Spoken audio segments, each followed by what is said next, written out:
बिस्मिल्लाहिर्रहमानिर्रहीम अस्सलामुअलैकुम जी। क्या हाल है मेरे सब व्यूअर्स का। और रमज़ान की आपको बहुत बहुत मुबारक हो और अल्लाह ताला आपको जो है वो रोज़े रखने की, नमाज़ पढ़ने, तहज्जुद भी पढ़ने और कुरान को तर्जुमे के साथ पढ़ने की जो है वो तौफ़ीक अता फ़रमाए। जैसे ही रमज़ान शुरू होता है तो हर तरफ इतनी रौनक ही रौनक सी महसूस होती है और दिल भी खुश होता है कि रमज़ान आया है। तो ये रौनक किस लिए महसूस होती है? क्योंकि इस महीने में जो है वो कुरान नाज़िल किया गया था।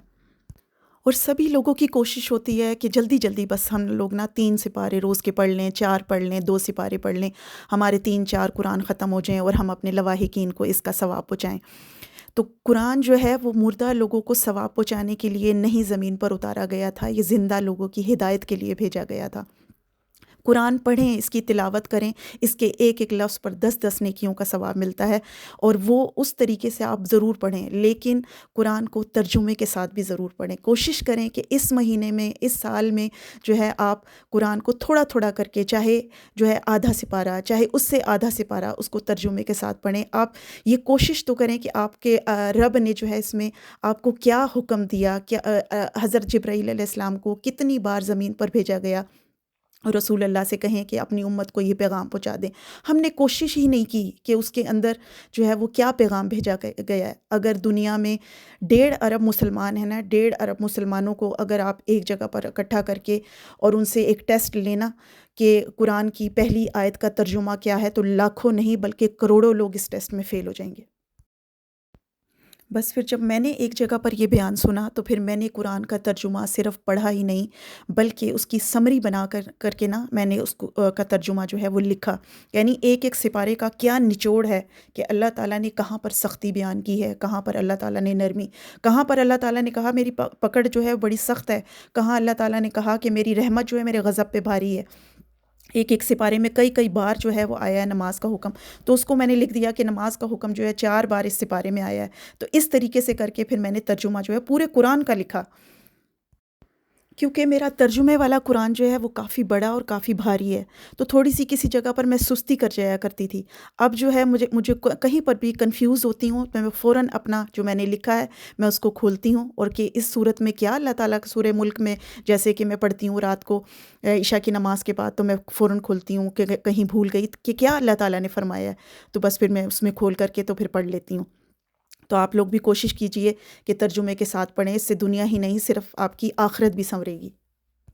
इसी के साथ ही हमारा जो है वो सहरी का टाइम जब शुरू हुआ, तो मैंने जो है 3:30 बजे का अलार्म लगाया लगाया हुआ था। नॉर्मली जो है वैसे मैं 5 बजे जब नमाज़ होती है तो मैं 10-15 मिनट पहले का अलार्म लगा कर के उठती हूँ।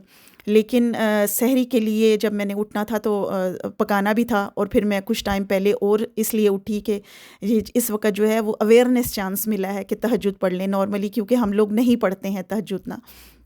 तो सुस्ती करते हैं इसमें भी। तो अभी रमज़ान में हमने उठना तो है ही है और हमने सैरी भी करनी है, हमने पकाना है, या जिन्होंने खाने के लिए सिर्फ़ उठना, अगर कुछ देर पहले ही उठ जाएँ आप, 10 मिनट 15 मिनट पहले उठ जाएँ, आप 2 नफ़िल पढ़ लें, ना नहीं 4 पढ़ सकते, 6 पढ़ सकते, 8 पढ़ सकते, तो इस वक़्त इतना अच्छा ये चांस है कि ये आप 2 नफ़िल पढ़ें और अल्लाह ताला से दुआ करें, क्योंकि तहज्जुद में की गई जो है वो दुआएँ रद्द नहीं होती।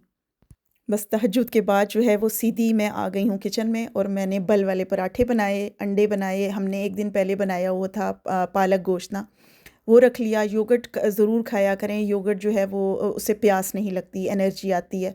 और अंडा कोशिश करें कभी अगर ना भी दिल करे ना लें, लेकिन कोशिश करें अंडा ज़रूर खाएँ, क्योंकि इससे आपको फुल जो है वो प्रोटीन मिलती है और पूरे दिन के लिए बहुत जो है वो आपकी एनर्जी बहाल रहती है। तो बस इस तरीके से हमने जो है वो सिंपल सी सैरी की और खजूरें खा ली थी 2-3। चाय तो ज़रूर होती ना, चाय के बगैर तो हम लोगों को गुज़ारा ही नहीं है, नशा जो है हमें हमें एक चाय का ना। बस मैं फिर साथ-साथ जो है वो पराठे अंडे बनाती गई और सबको फिर उठाने के लिए भी जाती रही हूँ कि भई उठ जाएँ ताकि अंडे पराठे जो हैं वो ठंडे ना हो जाएँ। और फिर हम लोगों ने टेबल पे लगाया, ये देखें जी सारी हमारी सहरी लग चुकी है और सब लोग आ गए हैं। बस फिर हमने सैरी की सिर्फ़ एक चीज़ की कमी रह गई थी, मैं फेनियाँ मँगाना भूल गई। मुझे बहुत अच्छी लगती हैं दूध फेनियाँ ना, सैरी के टाइम ज़रूर मैं 1 कप खाती हूँ। तो बस अब वो मँगवाऊँगी, तो आहिस्ता-आहिस्ता अभी तो शुरुआत हुई है। तो फिर ये होता है कि पहले रोज़े से थोड़ा-सा पता चलता है कि कितना टाइम लगेगा हर चीज़ के लिए, तो फिर रूटीन बन जाती है, तो फिर उसके साथ जो है वो सारा काम आसान होना शुरू हो जाता है। यहाँ से जो है मैंने अफ़्तारी का इंतज़ाम करना शुरू किया है। ये जो आप पैकेट देख रहे हैं ना, ये 4-5 रोटियों का पैकेट होता है। ये काफ़ी स्टोरों से मिल जाता है, यानी अरबियों के भी स्टोर से मिल जाएगा, तुर्कियों के भी 1 यूरो का ये एक पैकेट होता है और अफ़गानियों के स्टोर से भी मिल जाता है। तो कोई ज़रूरी नहीं है स्पेशली आपने जो है वो मैदा गूँदना है और फिर पापड़ियाँ वग़ैरह बनानी है। तो मैं इस रोटी के साथ मैंने एक मर्तबा ट्राई किया, तो बहुत अच्छी पापड़ियाँ बन जाती हैं। तो फिर इसको आपने जिस तरह भी आप मर्ज़ी से चाहते हैं कटिंग करें और इसको जो है वो फ्राई कर लें, और फ्राई करके जब ये ठंडी हो जाएँ और इनका ऑयल भी निकल जाए ना, तो फिर इसको एक प्लास्टिक बैग में करके एयर टाइट करके जो है वो इसको रख लें, तो 10-15 दिन तक जो है ये इसी तरीके से जो है करारी रहेंगी। और बड़ी अच्छी मतलब चाट वग़ैरह में, दही बल्ले में और मुख्तलिफ़ चीज़ों में अगर आप जैसे ये, और ख़ाली इन पापड़ियों के ऊपर ही आप आलू लगाकर, दही लगा के और जो है वो इमली की चटनी लगा के खाएँ तो बड़े मज़े की लगती हैं मुझे। तो मैंने साथ ही फिर आलू भी उबाल लिए थे, फिर आलू छील के जो है वो भी मैंने एक डब्बे में करके तो काट के उसको भी तैयार करके रख लिया था। तो ये देखें टिश्यू पेपर में इस तरीके से ज़रूर लगा दें ताकि ऑयल सारा निकल जाए। और ये देखें इतनी अच्छी पापड़ियाँ बनती हैं, और एक पैकेट में जो है वो काफ़ी सारी पूरा थैला बन जाता है कि आपके अच्छे 10-15 दिन जो हैं वो निकल जाएँगे।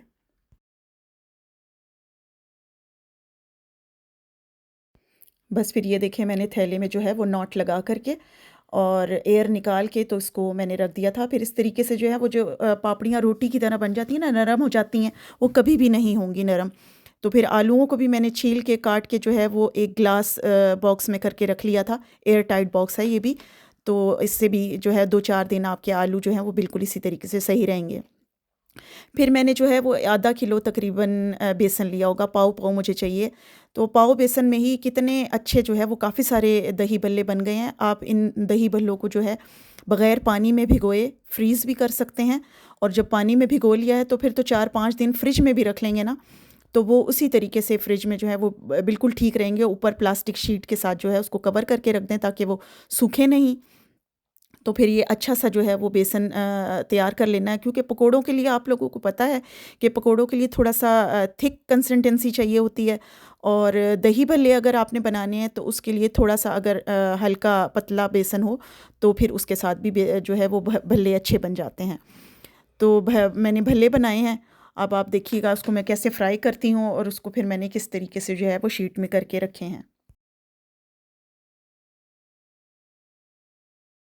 बाज़ लोगों का ख़्याल होता है कि बेसन जो है वो हाथ से फेंटा जाए तो वो बहुत अच्छे फिर पकोड़े बनते हैं। तो हमसे तो भई हाथ से होता नहीं है, तो हम तो भई मशीन से ही करते हैं। तो मशीन से भी अच्छा ही हो जाता है।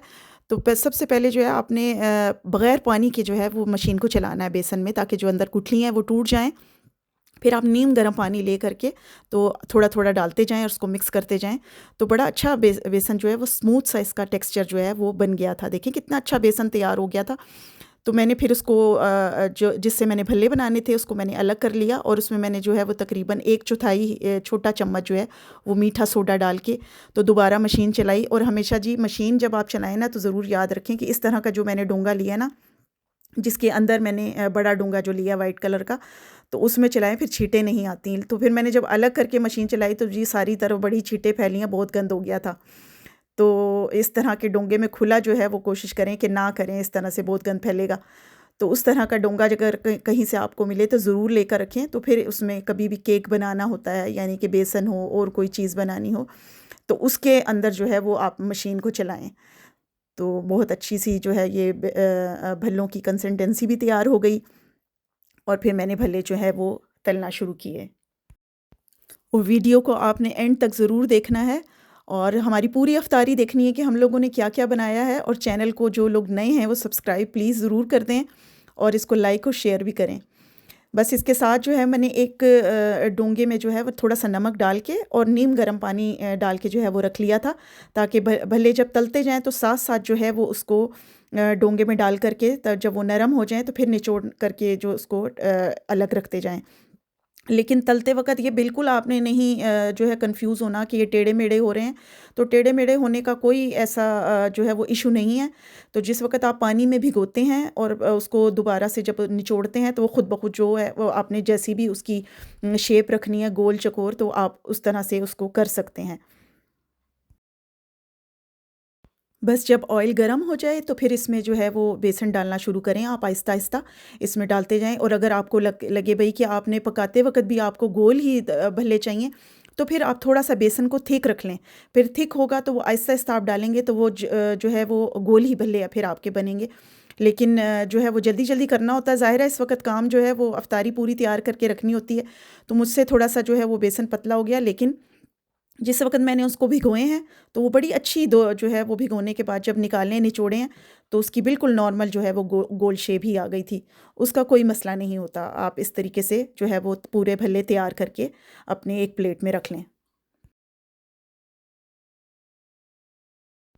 आप लोगों ने शायद जो है वो मेरी रमज़ान तैयारी वाली वीडियो देखी हो कि रमज़ान की तैयारी, तो मैंने काफ़ी सारी चीज़ें जो हैं वो बनाकर पहले ही से फ्रीज़ कर ली थी।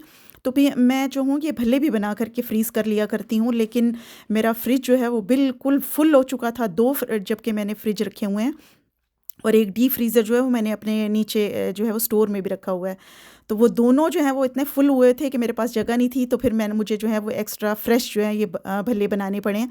तो आप लोग जो है वो बग़ैर भिगोए जो है इसको एयर टाइट बैग में डाल करके इसे फ्रीज़ कर दें, तो काफ़ी जो है वो दिनों तक ये बिल्कुल ख़राब नहीं होते और जब चाहें आप निकालें उसे भिगोएँ नीम गर्म पानी में थोड़ा-सा नमक डाल के, तो बिल्कुल उसी तरीके से आपको फ्रेश जो हैं वो भल्ले मिलेंगे।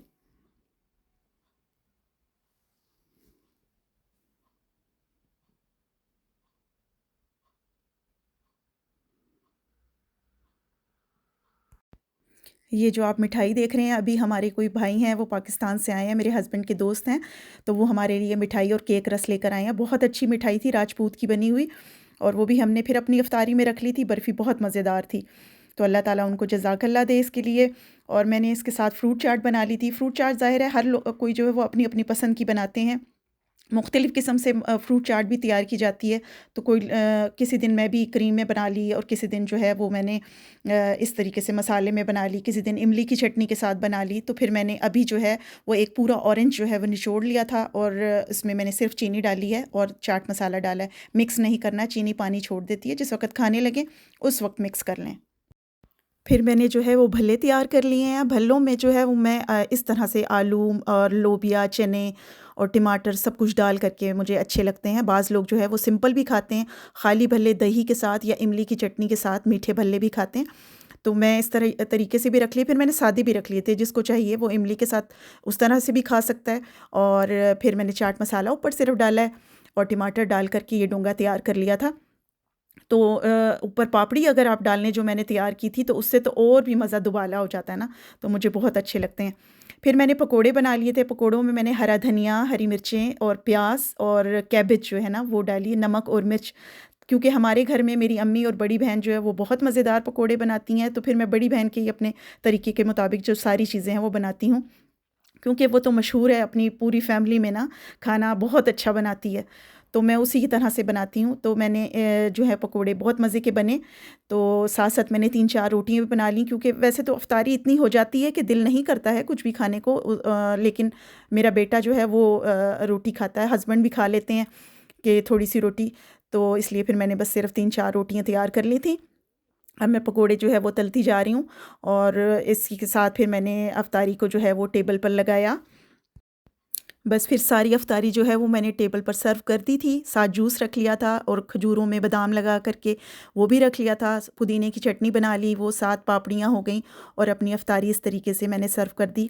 बस इसी के साथ आप मुझे इजाज़त दें और अपनी जो है वो दुआओं में हमें याद रखें। अल्लाह ताला आपके रोज़ी और रिज़्क़ में बरकतें अता करे और इसी तरह हम सब का दस्तरख़्वान जो है वो हरा-भरा रहे और अल्लाह ताला आपके रोज़े, नमाज़ें, हमारी भी इबादतें जो हैं वो थोड़ी को बहुत करके कबूल करे। अपना बहुत-बहुत ख़्याल रखें। चैनल को लाइक और शेयर कर दें और सब्सक्राइब ज़रूर कर दें। अल्लाह हाफ़िज़।